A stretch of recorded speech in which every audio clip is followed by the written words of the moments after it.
तो क्या कुछ संभव नहीं है। मिट्टी रोकने के लिए आधुनिक टेक्नोलॉजी का इस्तेमाल करते हुए सुपौल आसनपुर कुपहा रूट पर काम पूरा किया गया है। साल 2017 में जो भीषण बाढ़ आई थी, उस दौरान हुए नुकसान की भरपाई भी इस दौरान की गई है। आखिरकार कोसी महासेतु और सुपौल आसनपुर कुपहा रूट बिहार के लोगों की सेवा के लिए तैयार है।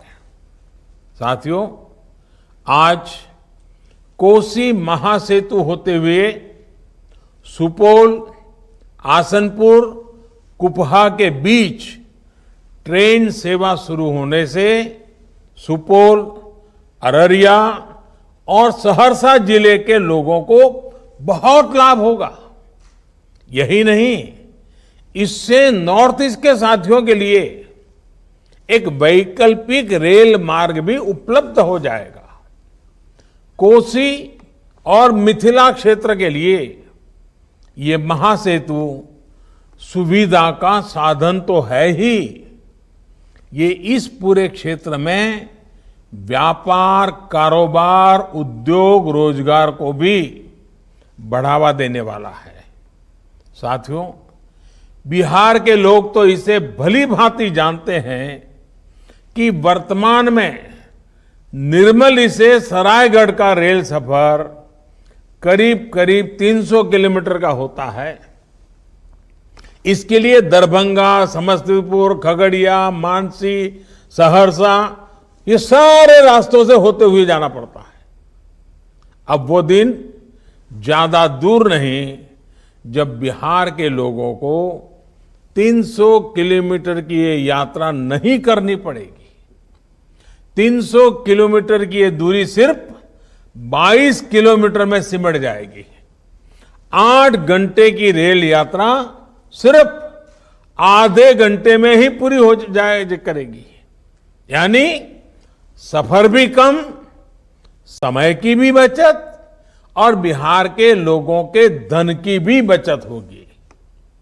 साथियों, कोसी महासेतु की हर तरफ किऊल नदी पर नई रेल इलेक्ट्रॉनिक इंटरलॉकिंग की सुविधा शुरू होने से इस पूरे रूट पर सुविधा और रफ्तार दोनों बढ़ने वाली है।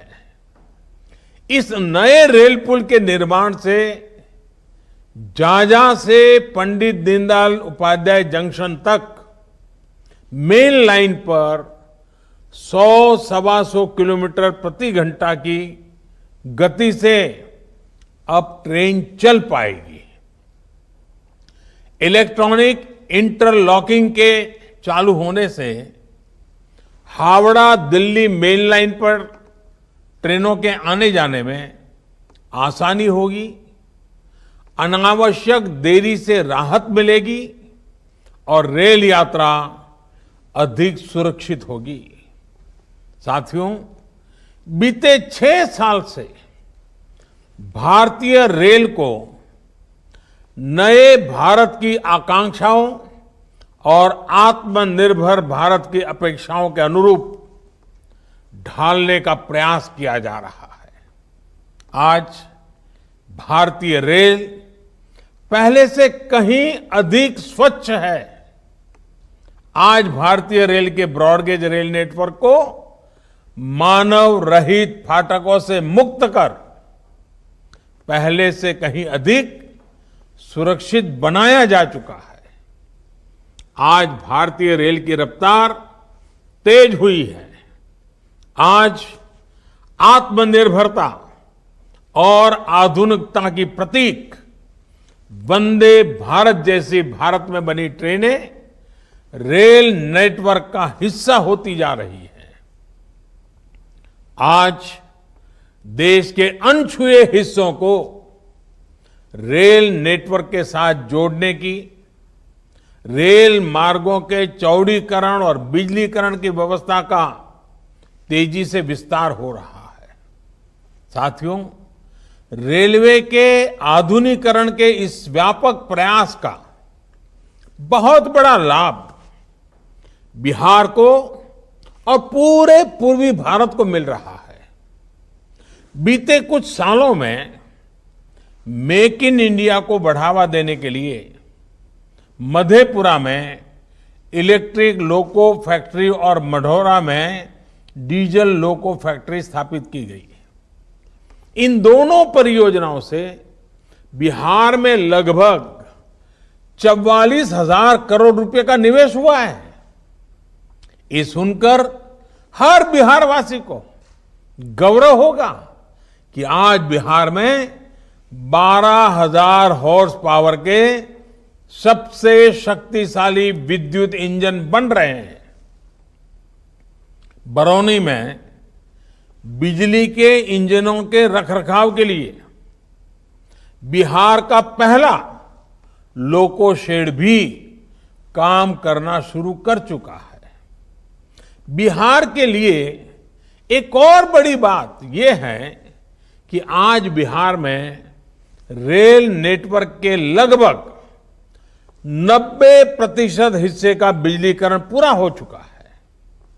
बीते 6 साल में ही बिहार में 3,000 किलोमीटर से अधिक के रेल मार्ग का बिजलीकरण हुआ है। आज इसमें 5 और प्रोजेक्ट जुड़ गए हैं। साथियों, बिहार में जिस तरह की परिस्थितियां रही है उसमें रेलवे लोगों के आने जाने का बहुत बड़ा साधन रही है। ऐसे में बिहार में रेलवे की स्थिति को सुधारना केंद्र सरकार की सर्वोच्च प्राथमिकताओं में से एक रहा है। आज बिहार में किस तेज गति से रेलवे नेटवर्क पर काम चल रहा है, इसके लिए मैं एक तथ्य देना चाहता हूं। 2014 से पहले के 5 सालों में लगभग 325 किलोमीटर रेल लाइन कमीशन हुई थी। आसान शब्दों में कहे तो 2014 के पहले के 5 सालों में बिहार में सिर्फ 325 किलोमीटर नई रेल लाइन शुरू की थी, जबकि 2014 के बाद के 5 सालों में बिहार में लगभग 700 किलोमीटर रेल लाइन कमीशन हो चुकी है। यानी करीब करीब 2 गुने से भी नई रेल लाइन शुरू हुई है। प्रधानमंत्री नरेंद्र मोदी को सुन रहे थे आप। वीडियो कॉन्फ्रेंसिंग के जरिए उन्होंने बिहार में कोसी महासेतु प्रोजेक्ट का आज उद्घाटन कर दिया और तैयार है ये पुल बनकर। और उन्होंने कहा कि इससे बिहार में नए मौके आएंगे और रोजगार के भी मौके मिलेंगे। नमस्कार, मैं हूं मानक गुप्ता। अगर आपको हमारा ये वीडियो पसंद आया हो तो इसे लाइक और शेयर जरूर करें। और हाँ, हमें सब्सक्राइब और फॉलो करना ना भूलें ताकि आप देश और दुनिया की कोई खबर मिस ना करें। तो जुड़े रहिए हमारे साथ और देखते रहिए न्यूज़ 24।